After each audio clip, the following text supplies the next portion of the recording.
Hey guys, welcome to the channel. Today we're going to be going through some tapping arpeggios. We're going to be going through major arpeggios and their inversions and minor arpeggios and their inversions as well.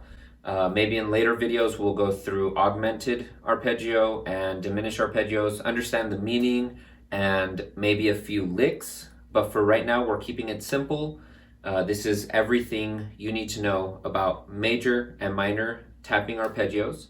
Hey guys, so before we start the video, please go ahead and drop a like, subscribe. You can get this PDF for 99 cents on the PayPal store. It's an automatic download, super easy. Link is down below. Also, if you need new cables, patch cables, mic cables, any kind of cable, please check out my friends over at spinalcords.com. The link is below, and use Salas 10 as a discount for 10% off. Thanks guys, hope you enjoyed the video. So we're gonna get started with what an arpeggio is. Okay, an arpeggio is a broken up chord. So for instance, a C chord is made up of C, E, and G. So what we have to do is find those three notes.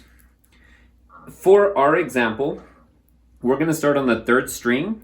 Our C note is on the 5th fret, and then we've got E on the 9th, and then G on the 12th.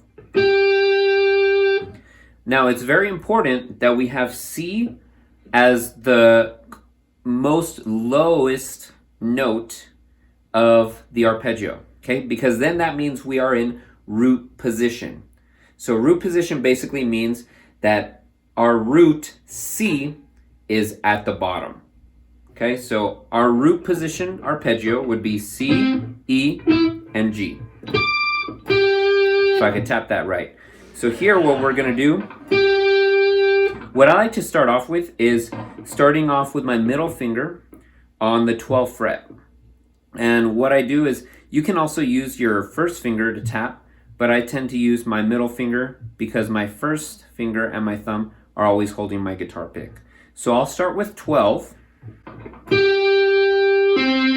pull off to 5, and then add my pinky to the 9, and then pull off to 5. So altogether it sounds like this.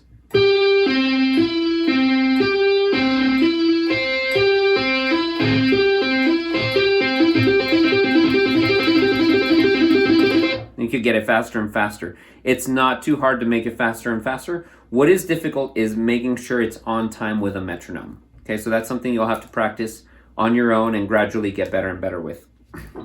So that is our root position on the 3rd string. If we wanted to do it on the 2nd string, we've got a bigger stretch on our left hand because we need our root note C, 1st fret, our E, which is on the 5th fret, and then G, which is now on the 8th fret. So now you have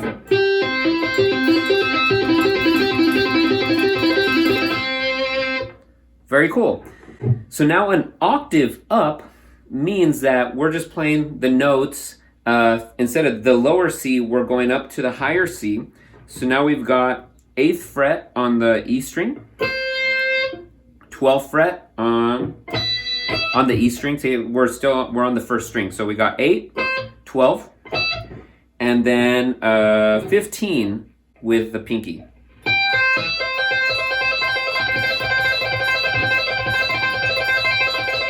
Okay, and you could come up with all sorts of different patterns. Don't just limit yourself to that one. I'm used to that one. I don't do a whole lot of tapping in my music, but this is just my preferred way to tap. You can also start off with, let's say like 8.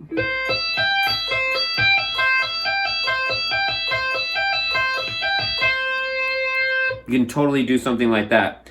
You could do stuff like,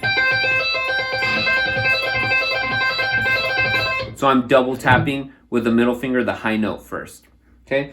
But again, that's not that important. What's important is that we're understanding these arpeggios. So one more time, the major arpeggio, in root position, we've got 5, 9, and 12. And then on the second string, you got 1, 5, and 8. And then on the E string, the first string, you've got 8, 12, and 15. All right, let's take a look at major arpeggios in first inversion. So what first inversion means now is that instead of C being at the bottom, we're going to have E on the bottom. So the next note in the chord, C, E, G, E will now be on the bottom, followed by G or C. It doesn't matter as long as E is on our bottom note. So here, what we do is now we're going to go 9, 12, so first finger, 9, fourth finger, 12, and then with my middle finger, let me see, 14, 15, 16, 17, with the tapping of your middle finger.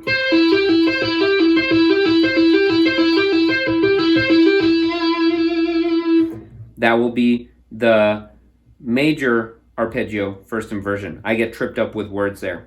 Now we're going to try the second string. So we still find E, G with our pinky, and now the tapping note, your middle finger will be on 13.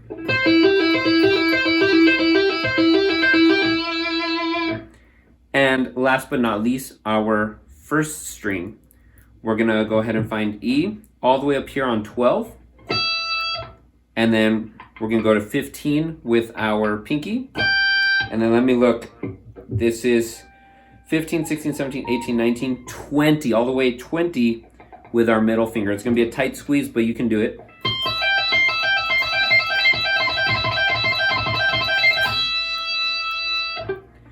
Very cool. So that is our first inversion. Now let's go on to second inversion, major arpeggio. Now what we want for second inversion, we had C on our root position. E is our first inversion. Second inversion, we'll start with G. So G is now on the bottom. We can go 12.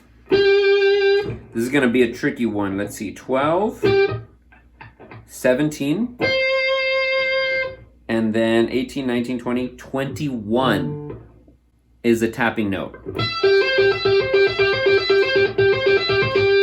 So there's quite a bit of stretch between my first finger and my fourth finger.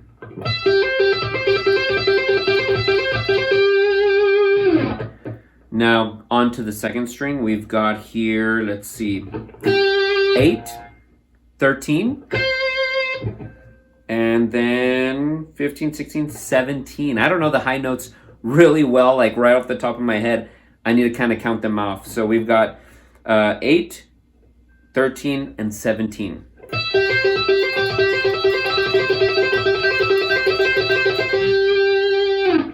And last but not least, we've got our first string. We've got 3, 8, and 12. That's quite a bit of stretch with that the left hand. Quite a bit right there. We might be able to take it up the octave.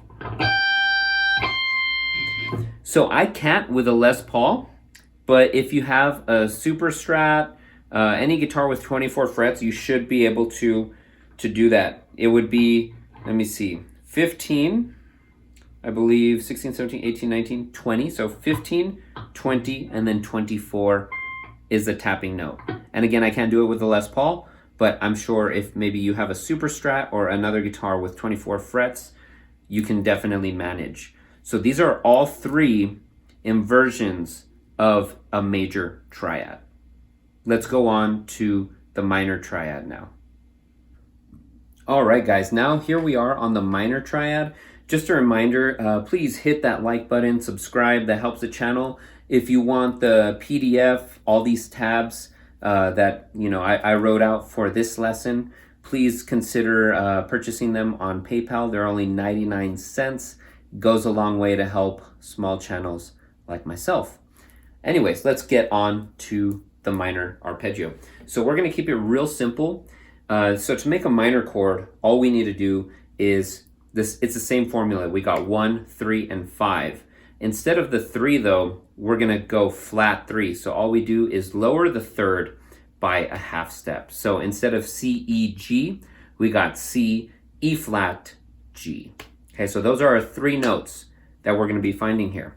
So pretty easy. So if we remember the first, the root position of C major on the 3rd string, there's so many numbers, I get tongue twisted, sorry about that.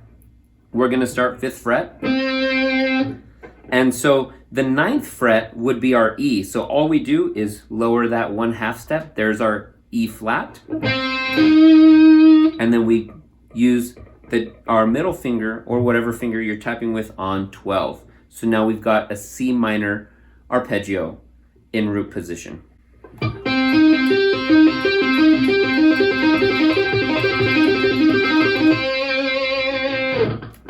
Pretty easy. It's not that hard.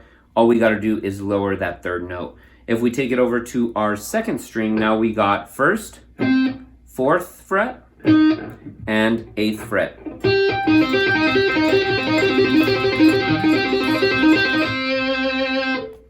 Not bad. If we wanted to take it the octave up on the 2nd string, you can go 13.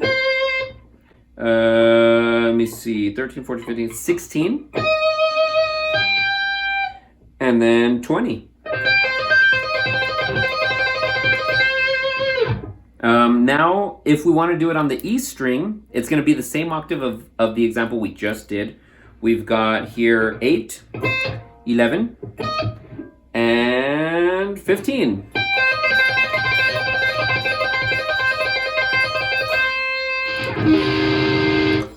Yeah, very cool. Pretty easy in root position. Okay, we're gonna go over now to first inversion. So now E flat is on the bottom, and then we've got G and C, but the 2 upper notes don't matter the order as long as our bottom note is E flat. So here we go. We've got E flat. Remember, we were on fret 8 for that E flat on the 3rd string. And then we've got 12 to hit that G. And then now our tapping note is 14, 17. 14, 16, 17. Yep.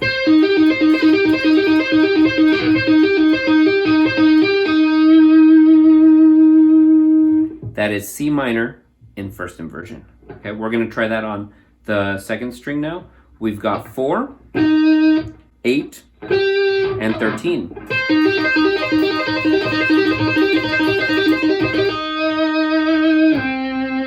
Now we can resolve down. But that is first inversion. Let's take it over to the 1st string now. We've got here, let's see, 11, 15, and 21.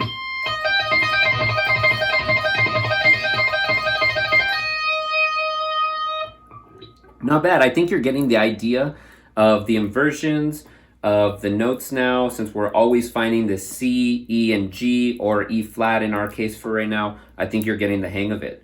So now let's try our 2nd inversion minor chord. So we're gonna start now with G on the bottom, and then any other note doesn't matter. But in our case, we're going G, C, and then E flat at the top. So we're gonna find G here on the 12th fret, and then C is on 20, and then E flat, 21, 22, 23.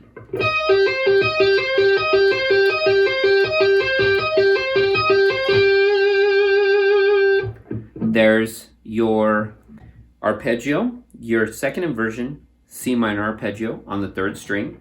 Man, that is so many numbers. I don't know, I'm keeping up. And then we've got here, we're gonna find G on the 2nd string, which it is on 8. And then we're gonna go 11 for that E flat. I'm sorry, no, not 11 for the E flat, 13 for C. My bad, I'm confusing the strings. And then 13, 14, 15, 16 for our tapping note.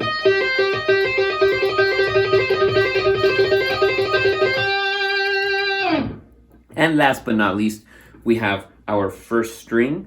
So we're going to go ahead and find G, so 3rd fret.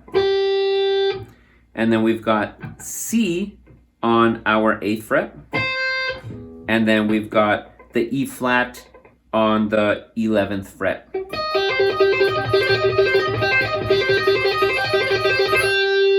Quite a bit of a stretch there. If you had a super strat, you can probably get away with the tapping on the higher notes. Let me see, we would have 15, 21, I believe. Is that 21, 15, 16, 17, 18, 19? No, it's 20, my bad. And then you would need 20, 21, 22, 23. You would need to be tapping fret 23. Sadly, I don't have that fret, but maybe you do. All right, guys, I hope you enjoyed that lesson on tapping. We'll do another lesson. We'll focus on the diminished arpeggios and the augmented arpeggios in a separate lesson. Maybe do a couple of licks and start applying everything together. If you enjoyed this lesson, please hit that like button, subscribe, consider purchasing the PDF from me. That would be great. It's an automatic download off of PayPal for 99 cents.